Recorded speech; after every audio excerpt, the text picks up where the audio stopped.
CPI da vacina que você acabou de citar.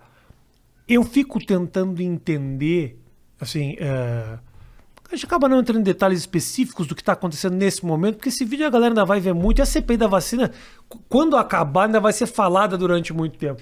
Eu fico pensando, como é que vocês fazem para se entender, Randolfo? Muito simples. É gritaria, o outro fala, deve ser algo cansativo pra caramba. Você tá eternamente falando, achando que vai ser interrompido. Como é que você faz para ter a sua voz ouvida naquele ambiente? Bom, primeiro é o seguinte, nessa história toda da política, que nessa trajetória eu contei até agora, se tem uma tarefa, um serviço, que eu digo que é o serviço da minha vida, eu disse, olha, cumprido esse serviço... Tá feito. Tá feito, né? Como é que dizem? Zerei, né? Zerei a vida, então assim, cumprido esse serviço, tá tudo... A missão tá cumprida. É essa CPI. Porque, assim... Não é a primeira CPI da história do Congresso Nacional e, em via de regra, as CPIs acabam resultando, dizem aquela história que CPI acaba resultando em pizza, né? Acaba não tendo bons resultados. Essa comissão parlamentar de inquérito teve uma circunstância a mais. Ela é uma comissão, foi uma CPI que não faz parte de algo assim anômalo, de algo estranho às pessoas. Está na vida das pessoas.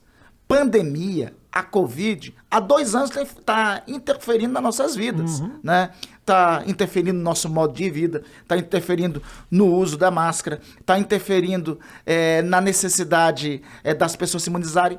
Tem mais de 500 mil de brasileiros que perderam a vida e deixaram famílias atrofiadas, sem um membro da família lá presente. É um pai, uma mãe, um tio, uma tia, que estão ausentes da mesa de jantar. Às vezes mais de um membro até, né?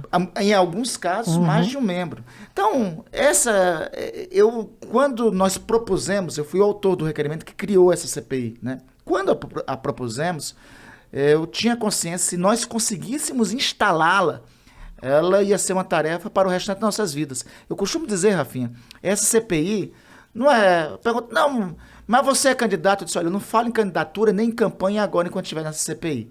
Né? E essa CPI não é para dividendos eleitorais, não é para somente prestar conta. Essa CPI é para a história. Eu falei ainda há pouco de Antônio Gabriel, daqui a Antônio Gabriel está com 7 ou 8 anos, né? Daqui a uns 15 anos, ele está com 20, 21, 22 anos, ele vai estar na universidade, os livros de história vão estar falando desse momento, que ele tem pouca noção agora. E ele vai com certeza se dirigir até mim e vai perguntar, vovô, de que lado o senhor estava quando mais de 500 mil de brasileiros estavam morrendo? Quais foram suas escolhas? Eu vou ter que prestar contas com ele, com a história e com os filhos dele. Então, essa missão, esse é um serviço para a história. Então, eu achava difícil a gente ter conseguido as assinaturas para instalá-la. Eu achei mais difícil depois a gente conseguir instalá-la. Depois eu achava difícil, depois de ter instalado, conseguir maioria para que ela funcionasse no caminho da investigação. Quando nós conseguimos tudo isso, aí eu estabeleci o foco, olha, vamos apurar tudo que deve ser apurado. Então, no meio, era natural, eu já esperava que tivesse resistência e reação até no âmbito da CPI. Para mim foi surpresa, nós temos constituído uma maioria que está determinada a tocar, que está até agora, e se Deus quiser vai se manter até o final, determinada a tocar a investigação. Né? Então, tendo a maioria para tocar a investigação, os barulhos, a gritaria, faz parte do jogo, faz parte do funcionamento lá, a gente tem que conviver com isso. O importante é o foco, onde queremos chegar. Você me pergunta onde é que nós queremos chegar. É saber quem são os responsáveis e por que o Brasil teve uma das piores gestões de pandemia do planeta. Porque mais de 500 mil de brasileiros perderam a vida. E quantas destes perderam a vida à toa, com as medidas que deveriam ter sido adotadas e não foram. Eu fico dividido desde o começo. Eu acompanho muito os depoimentos, eu assisto muita coisa, me perco pra caramba também, porque é coisa. Um dia um, outro dia outro, você perde um dia. Não dá pra voltar, não é Netflix que volta pro episódio 3. Não tem, acabou. Você vê no jornal o que aconteceu e era isso. A direção da série vai tentar corrigir isso nessa segunda temporada. Fala com Padilha. A direção da série vai tentar corrigir. Nessa segunda, eu te entendo, a gente cometeu um erro na primeira temporada, vou usar assim, né? nós colocávamos o depoimento de um cara num dia que estava vinculado ao esquema da Precisa. Isso. E botava no outro cara que era do esquema da Davat, né? Aí eu falava, mas eu tava na Precisa. Aí que danado é isso? Né? Agora nós resolvemos... Não tem cronologia, não tem cronologia. Aí nós resolvemos o seguinte... Cada semana vai ser um tema, né? Aí vai um spoiler aqui dessa semana que já está em curso. Essa semana nós vamos tratar dos intermediários de vacina. Tá. Vamos começar com um depoimento, acho muito folclórico, interessante, que é do reverendo Hamilton. Né? O reverendo Hamilton, que foi intermediador de vacina. Rapaz, um negócio assim meio esquisito. Reverendo ser intermediador de vacina. Mas enfim, vamos começar com o reverendo Hamilton. Na quarta-feira vamos com o Coronel Blanco, que é um dos coronéis lá que fez no Ministério da Saúde, que fez a intermediação na aquisição. E na quinta nós vamos com uma figura também que é meio esquisita, que é o senhor Ayrton Cascavel. O senhor Ayrton Cascavel, ele durante quase toda a pandemia, ele falou em nome do Ministério da Saúde, se apresentava como uma espécie número 2 do ministro da Saúde. Aí depois todo mundo descobriu, ele não tinha cargo no Ministério da Saúde. Né? Ele era empresário e estava lá falando pelo Ministério da Saúde. Então essa primeira temporada, essa primeira semana da segunda temporada vai ser destinada a isso, aos intermediários de vacina, né?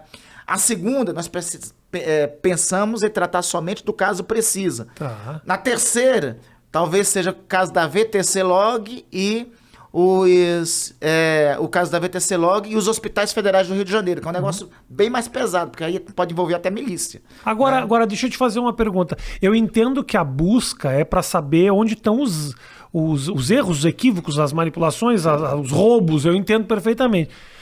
Mas o objetivo final é atribuir responsabilidades. É isso. É isso, não é? É isso. E eu fico só achando...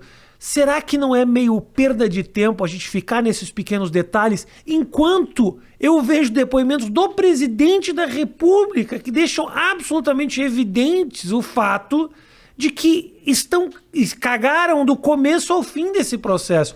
Então eu fico pensando, os caras estão lá comentando o detalhe do cara da VAT que passou. Obviamente tem que ser apurado, porque é uma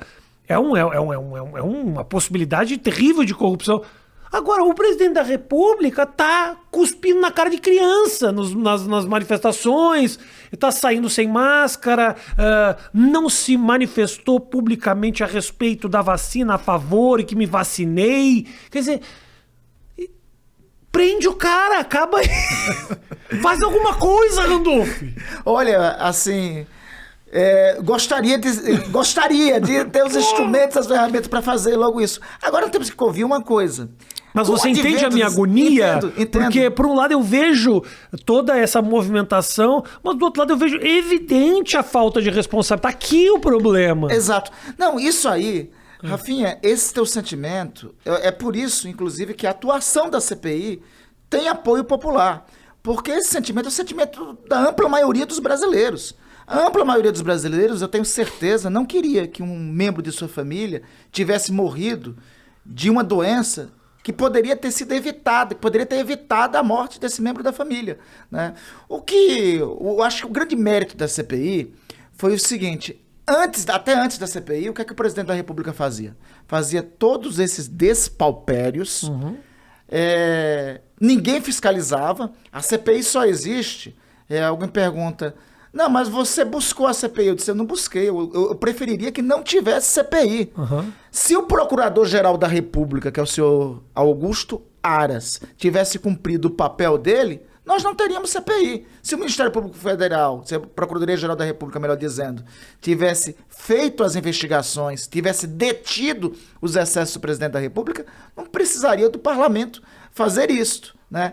Agora, um dos méritos da CPI foi que, a partir da CPI, nós fizemos uma inversão na agenda do Brasil. A agenda do Brasil funcionava o seguinte, toda segunda-feira pela manhã, o presidente saía, botava todo mundo naquele cercadinho e ditava qual era a agenda do Brasil ali. Nós invertemos, nós colocamos ele no cercadinho a partir de agora, porque ele passou a responder à CPI. Ficou melhor e veja... Sim, vocês realocaram a pauta. Realocamos a pauta e eu acho que teve uma outra consequência que foi o seguinte, se não tivesse CPI, tivesse a pressão para o CPI, ainda era o general Pazuello, que era o ministro da Saúde.